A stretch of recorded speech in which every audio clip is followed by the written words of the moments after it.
next guest is Jack Kimball. Jack is a program officer at the Stanley Foundation, where he focuses on media and citizen outreach. He joined the foundation in April of 2013 after nearly 8 years as a foreign correspondent with Reuters, where he worked in more than a dozen countries, including Iraq and Afghanistan. Jack was the Reuters correspondent in Colombia from 2010 to 2013 and was based in various East African countries from 2005 to 2010. Thank you, Jack. Great. Let me know if you can't hear me. I'm pretty soft-spoken usually. I thought it'd be best to start at the beginning and then kind of tell my story to you guys, some lessons I learned along the way, in hopes that it helps you understand how to get a job in the international affairs field. I decided I wanted to be a foreign correspondent when I was 15. I read this book called My War Gone By, I Miss It So. It's by Anthony Lloyd, and it's about the Balkans War in the 90s. Half the book's about the Balkans War, half the book is about his drug use. I decided to go for the foreign correspondent aspect of the book instead of the other one, which was, I haven't regretted that choice. So I just started reading everything I could find. Any foreign correspondent who wrote a book, I read it. I read about East Africa. There was a lot about the Balkans, Chechnya, all these different things. So when I went to college in North Carolina, I decided to major in journalism. And at the journalism school at UNC in Chapel Hill, it's one of the better ones in the country. And they had this scholarship that would give you like $3,000 to do anything you want, journalism related.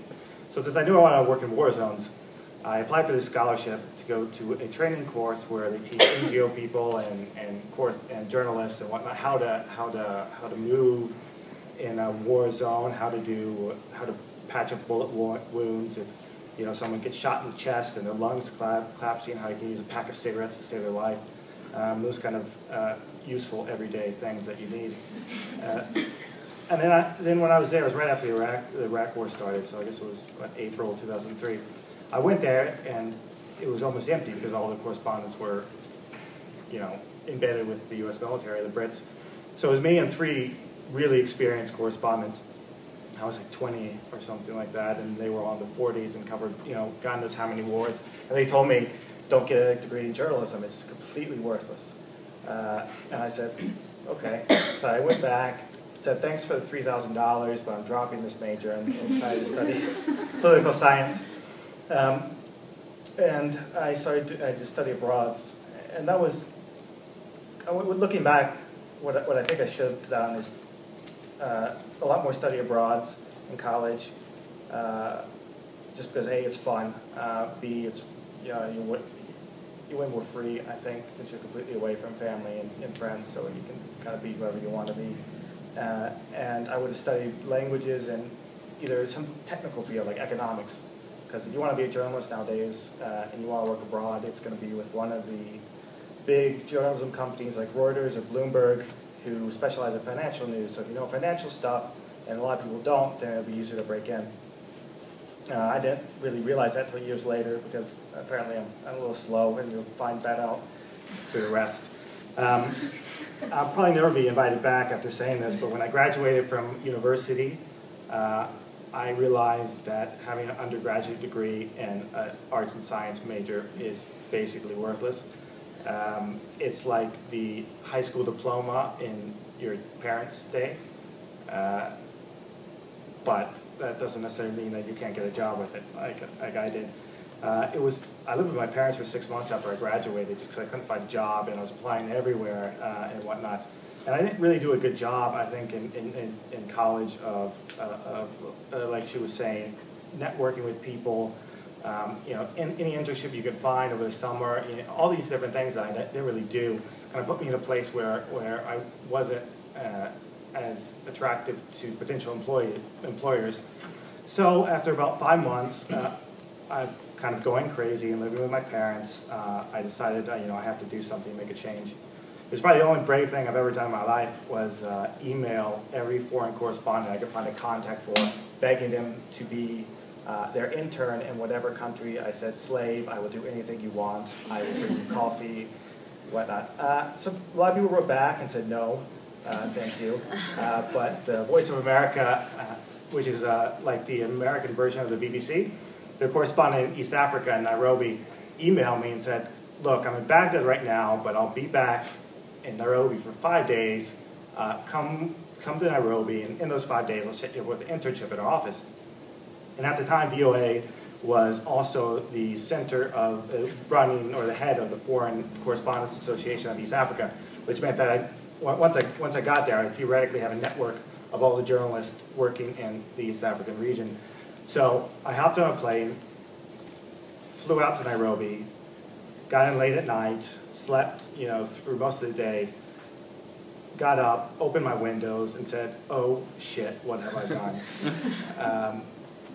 And then the fun started. I met the people at Voice of America, and the Voice of America correspondent was ridiculously experienced. I've been covering Iraq for, I guess, 4 years or something.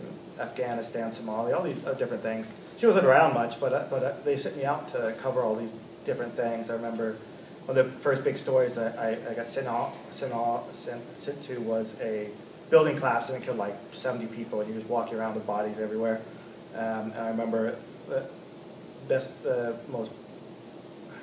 memory that I have is this Red Cross worker walking up and picking this guy's arm off the ground and tossing it back on his body. And so I was 22. I guess some of that stuff was a little shocking at the time. And so while I was working with Voice of America, I was emailing every journalist in the region saying, do you want me up for coffee? Do you want me up for coffee? Do you want me up for coffee? And then eventually this guy at Reuters emailed me back and said, sure, come by my office, we'll have a coffee and we'll talk. And I went by there, we chatted for a while, and he said, okay, I'll give you a 2-week internship at Reuters. And I was like, can it be a month? And he said, no.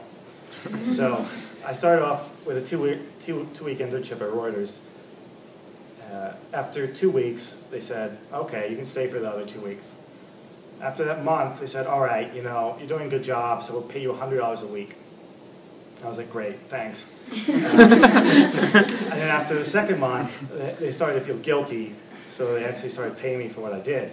So then I started stringing for Reuters. That's kind of how I broke in. I gave away free labor for a while. You think about, if I'd done that free labor in college, maybe I wouldn't have had to do it when I was 22 and whatnot. And that's, possible, but, that's bygones. And yeah, I mean, it worked out really well in Nairobi. I was there for, I guess, a year and a bit, and then Reuters pushed me to Eritrea, which is a small country in Northeast Africa. It's right above Ethiopia, below Sudan, below this little sliver of Sudan. It's known for being a sort of dictatorship. I wouldn't necessarily pass judgment like that, although my landline did pick up radio stations, which I guess isn't normal. So I ended up spending 2 years in Eritrea, going slowly insane and more paranoid as the time went on. The thing I learned there that I didn't know I had learned, and I didn't really was able to put words to it until recently, is something that you'll probably find if you work in this field. It's a lot of pain and suffering. If you work, refugee camps, if you go to refugee camps, they're really horribly depressing places. And I always thought, you have to be hard, how can you walk through a field of bodies and live and go on, So I said, I have to be hard. And in Eritrea, I walked into this hospital. This doctor pulled off this sheet, and this little boy who had been blown up by a landmine, was waving his stumped arms and his stumped leg and saying, who is that? I'm so cold. And my translator was crying, and I didn't feel anything. And I always thought it was because I was being hard. And the lesson I learned is that it's not hard. It's not about being hard. It's not about not caring. It's about being tough, Tough people can care and move on with their life. And I didn't really realize that's what it was until later on. And that's an important thing to think about when you go into the field, how you can deal with the sort of psychological aspects of working with all these sort of problems. And so from Eritrea, I went to Uganda, and you know, I was kind of dealing with a lot of those issues, not really making friends, drinking a lot more, etc., etc. But Uganda is a great place and was really fun. And that was the first time. I was 26, and that's the first time they sent me to Baghdad. And basically, the way I was begging him to go to Iraq. The reason I got that is because once I got into the organization, it is definitely something to keep in mind. The reason I was advancing up with Reuters is because my boss became my mentor, and that was key for me learning all the ropes. I mean, as soon as you get a job, you find the person who's like you or semi-like you and try to just ask them all these questions. You know, how does this work? How does this work? How does that work? You know, if you're lucky and you get a good mentor, then you can really advance in the field. And that could be also in an internship you do now, and that person later will be a great contact for getting jobs, maybe not the organization that they work in, but they will have, you know, loads of contacts from their professional life.